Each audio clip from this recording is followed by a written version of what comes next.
जय श्री राधे दोस्तों, केपी की वाणी चैनल में आपका स्वागत है। रोजाना राशिफल से संबंधित सभी प्रकार की जानकारी पाने के लिए हमारे चैनल केपी की वाणी को जरूर सब्सक्राइब करें। अगर आपके जीवन में सेहत, रोजगार, कारोबार, परिवार, दाम्पत्य जीवन, प्रेम संबंध को लेकर कोई भी परेशानी है तो हमें मैसेज के जरिए जरूर बताएं, आपकी जरूर मदद की जाएगी। अगर आपको अपनी शादी के बारे में जानना है कि आपकी शादी कब होगी तो अपना जन्मदिन बताएं, आपकी जरूर मदद की जाएगी। प्लीज अधूरी जानकारी ना दें, इससे आपको समय पर जानकारी नहीं मिल पाएगी। अगर आप लव मैरिज को लेकर भविष्यवाणी पाना चाहते हैं तो अपना और अपने पार्टनर का जन्मदिन कमेंट बॉक्स में बताएं, हम आपको आपकी जानकारी जरूर देंगे कि आपकी लव मैरिज होगी अथवा नहीं होगी।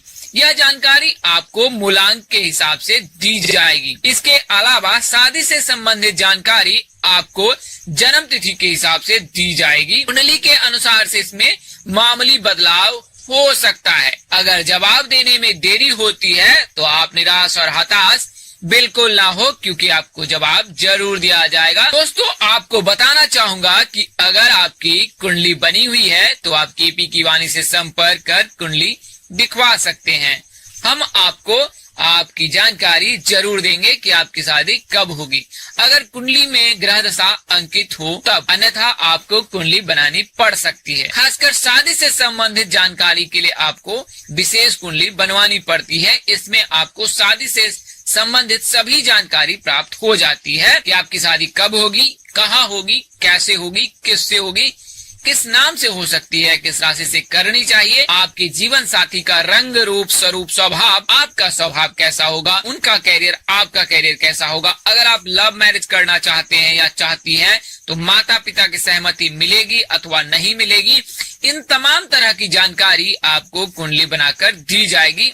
इसके लिए आप 8521835670 इस नंबर पर व्हाट्सएप मैसेज कर सकते हैं या आप कॉल कर सकते हैं। नंबर एक बार और दोहरा देता हूँ, 8521835670। इसके अलावा आप संचार के सभी माध्यमों से केपी की वाणी से जुड़ सकते हैं। दोस्तों, आपको यह भी बताना चाहूंगा कि अगर आपकी शादी तय हो चुकी है तो अपनी कुंडली मिलान अवश्य करा लें। शास्त्रों में ऐसा बताया गया है कि भकुर दोष, नारी दोष और मांगलिक प्रभाव में शादी नहीं करनी चाहिए जातकों की।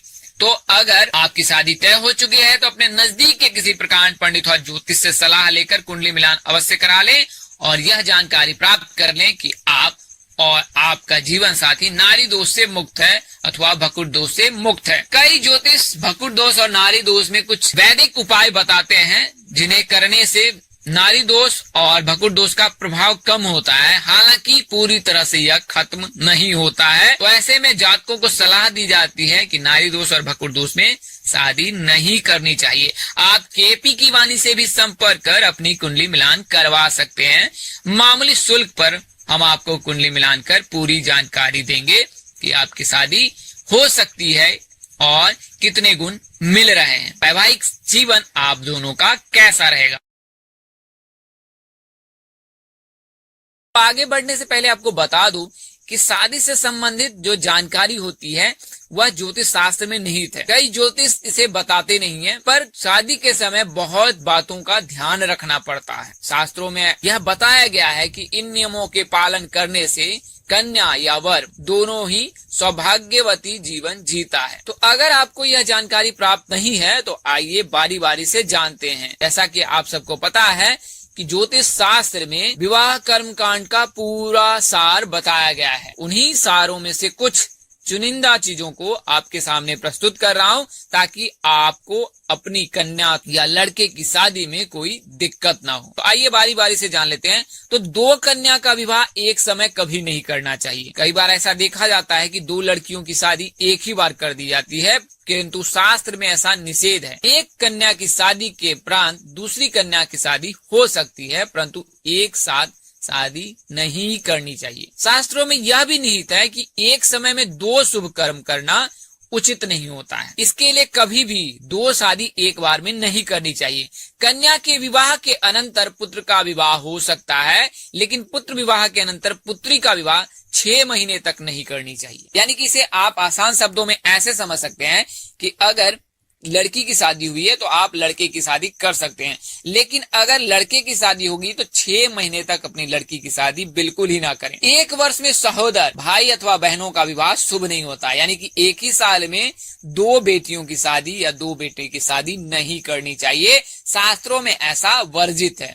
समान गोत्र और समान प्रवर वाली कन्या के साथ भी विवाह निषेध है, यानी कि एक ही गोत्र में लड़के और लड़की की शादी नहीं करनी चाहिए। विवाह के पश्चात 1 वर्ष तक पिंडदान, मृतका स्नान, तिल तर्पण, तीर्थ यात्रा, मुंडन, प्रेतानुगमन आदि नहीं करनी चाहिए। विवाह में छींक का दोष नहीं होता, यानी कि अगर आप कोई शुभ कार्य करते हैं और उस समय छींक आ जाती है तो ऐसा माना जाता है कि यह शुभ नहीं होता है, किंतु विवाह में छींक का दोष नहीं होता है। तो अगर ऐसी स्थिति पैदा हो तो भगवान श्री शिव और भगवान श्री हरिविष्णु का नाम स्मरण कर उन पर छोड़ दें। वैवाहिक कार्यक्रम में स्पर्श का भी दोष नहीं होता है। कई बार ऐसा देखा जाता है कि बड़े छोटों में चरण लग जाता है या पैर लग जाता है तो स्पर्श का दोष लगता है, लेकिन विवाह में स्पर्श का दोष नहीं लगता है। विवाह में चतुर्थ, द्वादश चंद्रमा ग्राह्य है, यानी कि ऐसे दिनों को पकड़ना चाहिए। विवाह में षष्ठ, अष्टमी, दशमी तथा शुक्ल पक्ष की प्रतिपदा, रिक्ता आदि तिथि निषेध है। इसके अलावा चतुर्दशी और नवमी भी निषेध है, यानी कि षष्ठी, अष्टमी, दशमी प्रतिपदा शुक्ल पक्ष की और चतुर्दशी, नवमी, इन दिनों में शादी नहीं करनी चाहिए, चाहे विवाह मुहूर्त कितना भी शुभ क्यों नहीं हो। कन्या कैसी होनी चाहिए? तो कन्या अधिक अंग वाली नहीं होनी चाहिए, ज्यादा बोलने वाली भी नहीं होनी चाहिए और ना ही वह रोगिणी होनी चाहिए। विवाह में सपिंड, विचार, गोत्र आदि का विचार करना चाहिए। स्त्रियों के लिए गुरुबल और पुरुषों के लिए रविबल देख लेना चाहिए। किस महीने में शादी करनी चाहिए? तो माघ, फागुन, वैशाख, अगहन, जेठ, आषाढ़ इन महीनों में शादी करने से कन्या सौभाग्यवती होती है। नक्षत्र की बात करें तो रोहिणी, उत्तरा, रेवती, मूल, स्वाति, मृगशिरा, मघा, अनुराधा, हस्त ये नक्षत्र विवाह में शुभ माने जाते हैं। इन नक्षत्रों में शादी करनी चाहिए।